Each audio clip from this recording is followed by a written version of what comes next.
বাংলাদেশের ৩ সীমান্ত দিয়ে আরও ৪৬ জনকে পুশিন করেছে ভারতীয় সীমান্তরক্ষী বাহিনী বিএসএফ। তাদের আটকের পর পরিচয় নিশ্চিতে কাজ করছে বিজিবি। এ নিয়ে আরও জানাতে সিলেট ও লালমনিরহাট থেকে আমাদের সাথে যোগ দিচ্ছেন সহকর্মীরা। প্রথমে যাব সিলেটে, সেখানে আছেন আমাদের সহকর্মী রানা মজুমদার।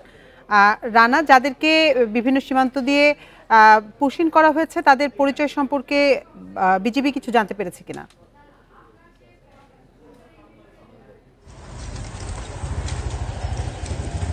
দেখুন, মূলত ঘটনাটি কিন্তু আজকে ভোরের, এবং বিজিবি আমাদেরকে যে বিষয়টি জানিয়েছে যে আজকে ভোর 5টা থেকে সকাল 6টার মধ্যেই কিন্তু তাদেরকে পুশিন করা হয়। এবং আপনি জানেন যে সিলেটের জৈন্তাপুর উপজেলার যে মিনাটিলা সীমান্ত রয়েছে সেদিক দিয়ে 19 জন, পাশাপাশি সিলেটের ছাতক উপজেলা যেটি রয়েছে সুনামগঞ্জের, সেই ছাতক উপজেলার আরেকটি সীমান্ত এলাকা দিয়ে কিন্তু আরও 20 জনকে পুশিন করা হয়। এই মোট 39 জনকে কিন্তু বিএসএফ আজকে পুশিন করেছে। এবং এই যে পুশিন কার্যক্রম যেভাবে চলছে, এতে করে কিন্তু আসলে সীমান্তবর্তী যে এলাকার লোকজন রয়েছেন তারা অনেকটাই উদ্বিগ্ন। এবং এক্ষেত্রে বিজিবির সাথে আমরা কথা বলেছিলাম, তারা যে বিষয়টি জানিয়েছেন, যাদেরকে আটক করা হয়েছে কিংবা যাদেরকে বিএসএফ পুশিন করেছে তাদের তালিকা তৈরি করা হয়েছে, পাশাপাশি তাদের স্বজনদের সাথে যোগাযোগ করে তাদের নাম ঠিকানা সেগুলো লিপিবদ্ধ করার চেষ্টা চালানো হচ্ছে, এবং তাদেরকে সংশ্লিষ্ট যে থানাগুলো রয়েছে সেখানে হস্তান্তরের কার্যক্রমও কিন্তু এই মুহূর্তে পরিচালিত হচ্ছে। এবং বিজিবি আমাদেরকে যে বিষয়টি জানিয়েছে, এই 39 জনের মধ্যে কিন্তু প্রায় 38 জন তারা কুড়িগ্রাম যে জেলাটি রয়েছে সেই জেলার, এবং একজন হচ্ছে পাবনা জেলার বাসিন্দা। পাশাপাশি বিজিবি আরেকটি বিষয় বলছে যে আসলে এই যে পুশিন কার্যক্রম সেগুলো কিন্তু প্রতিহত করতে গিয়ে তারা কিন্তু নানা ধরনের কর্মসূচি হাতে নিয়েছে। সেক্ষেত্রে তাদের যে নিয়মিত আভিযানিক যে টহল দলগুলো রয়েছে সেগুলো তাদের নজরদারি বৃদ্ধি করেছে। এর বাইরেও তারা কিন্তু আসলে তাদের যে অত্যাধুনিক সরঞ্জামগুলো রয়েছে, গাড়িগুলো রয়েছে, সেগুলো দিয়েও তারা তাদের যে নজরদারি কার্যক্রম সেটি কিন্তু তারা অব্যাহত রেখেছে বলে তারা জানিয়েছে। এরপরেও আসলে কিন্তু এই ধরনের পুশিন কার্যক্রম ঠেকানো যাচ্ছে না। এক্ষেত্রে আসলে সংশ্লিষ্ট নাগরিক সমাজের প্রতিনিধি যারা রয়েছেন কিংবা যারা নিরাপত্তা বিশেষজ্ঞ যারা রয়েছেন তাদের সঙ্গে আমরা কথা বলেছিলাম।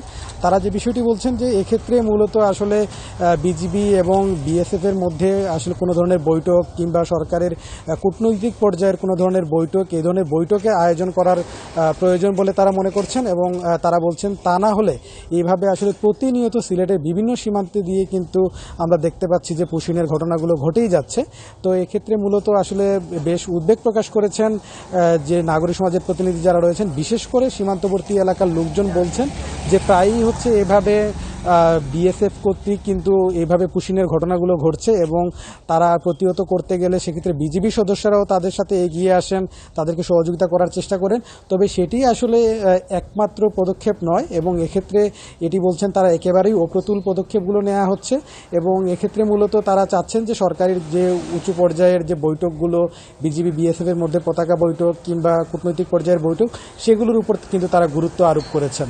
এবং আমরা দেখেছি যে আসলে এই ধরনের ঘটনা ঘটার পর আসলে বিজিবির যারা কর্তৃপক্ষ রয়েছে তারা তাদের যে নজরদারিগুলো সেগুলো বৃদ্ধি করার চেষ্টা করে। তবে কিছুদিন নজরদারি থাকার পরেও আসলে পরবর্তীতে দেখা যায় যে একই ঘটনার কিন্তু বারবার আবার পুনরাবৃত্তি হচ্ছে। এবং বিজিবির কাছে রানা, আপনি সাথেই থাকুন, আমরা একটু লালমনিরহাটে যেতে চাই। সেখানে আছেন আমাদের সহকর্মী মাহফুজ রহমান। মাহফুজ, আমরা সিলেটের পরিস্থিতি জানছিলাম আমাদের সহকর্মীর কাছে। লালমনিরহাটে যাদেরকে পুশিন করা হয়েছে তাদের পরিচয় সম্পর্কে বিজিবি কিছু জানাতে পেরেছে কিনা, এবং সীমান্ত এলাকার নিরাপত্তা ব্যবস্থা কেমন দেখছেন? জি দেখুন, আজ ভোরে লালমনিরহাটের পাটগ্রাম সীমান্তের বাউরা হোসনাবাদ এলাকায় কিন্তু বিএসএফ এর পক্ষ থেকে 7 জনকে পুশিন করা হয়। 7 জনকে পুশিন করার পর এরা ছড়িয়ে ছিটিয়ে কিন্তু বিভিন্নভাবে বাংলাদেশের অভ্যন্তরে প্রবেশ করার পর স্থানীয়দের সন্দেহ হয় তাদের ভাষাগত পরিবর্তন, তারা হিন্দি বলছিলেন, তারা একটি মসজিদে আশ্রয় নিয়েছিলেন। তারপর তাদেরকে যখন জানতে পারে যে তাদেরকে পুশিন করা হয়, বিষয়টি কিন্তু বিজিবি কে জানানোর পর নবীনগর ক্যাম্পের সদস্য যারা ছিলেন তারা কিন্তু তাদেরকে আটক করে একটি বিদ্যালয়ে নিয়ে যায়। আমরা শেষ খবর পাওয়া পর্যন্ত এখন পর্যন্ত তারা সেই বিদ্যালয়ে পুলিশ এবং বিজিবির হেফাজতে রয়েছেন। আমরা প্রশাসনের সাথে কথা বলে যেমনটি জেনেছি, প্রশাসন বলছেন যে তাদের এই এখন পর্যন্ত খুলনার দৌলতপুর উপজেলার খালিশপুর এলাকায় তাদের বাড়ি বলে জানা গেছে। তবে তারা গত 30 বছর আগে কিন্তু ভারতের দিল্লিতে গিয়েছিলেন সেখানে কর্মসংস্থানের জন্য। সেখানে কর্মসংস্থানের পাশাপাশি তারা কিন্তু সেখানকার নাগরিকও হয়েছে। করেছেন বলে কিন্তু তারা আমাদেরকে জানিয়েছেন। তো সবশেষ ভারতীয় পুলিশ কিন্তু গত কিছুদিন আগে তাদেরকে ধরে রাখে এবং আজকে ভোরে কিন্তু লালমনিরহাটের যে পাটগ্রাম সীমান্ত দিয়ে তাদেরকে পুশিন করার পর কিন্তু বিজিবি আটক করার পর এই বিষয়ে তাদের যে খালিশপুরের বাসা আছে, বাড়ি আছে, সেখানে স্থানীয়দের সাথে স্থানীয় যে জনপ্রতিনিধি আছেন তাদের সাথে কথা বলেছেন এবং তারা তাদের প্রাথমিক পরিচয় নিশ্চিত করেছেন এবং তারা আমরা প্রশাসনের সূত্রে যেমনটি জেনেছি যে তারা ইতোমধ্যে আত্মীয় স্বজন সেখান থেকে রওনা করেছেন লালমনিরহাটের উদ্দেশ্যে এখানে এসে তাদেরকে যদি পরিচয় শনাক্ত করেন পরবর্তীতে কিন্তু আইনি পদক্ষেপ নিবে। আপনি আরেকটা কথা বলছেন যে লালমনিরহাটের সীমান্তের পরিস্থিতি, আসলে পুশিন দীর্ঘ কিছুদিন থেকে কিন্তু লালমনিরহাটে পুশিন বেড়েছে এবং বিএসএফ এর পক্ষ থেকে জোরালো ভাবে পুশিন করা হয়।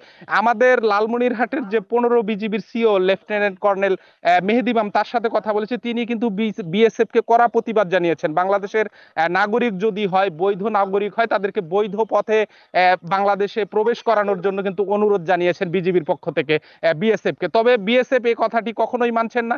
তারা রাতের আধারে ঝড় বৃষ্টির সময় এবং তাদের যে সীমান্ত যে লাইট আছে সেটি বন্ধ করে কিন্তু পুশিন করেন। বর্তমান সীমান্ত পরিস্থিতি বিজিবির পক্ষ থেকে কড়া নিশ্চিদ্র নিরাপত্তা ব্যবস্থা জোরদার করা আছে। এই ছিল লালমনিরহাটের সর্বশেষ পরিস্থিতি। সিলেট এবং লালমনিরহাট থেকে জানাচ্ছিলেন আমাদের সহকর্মীরা।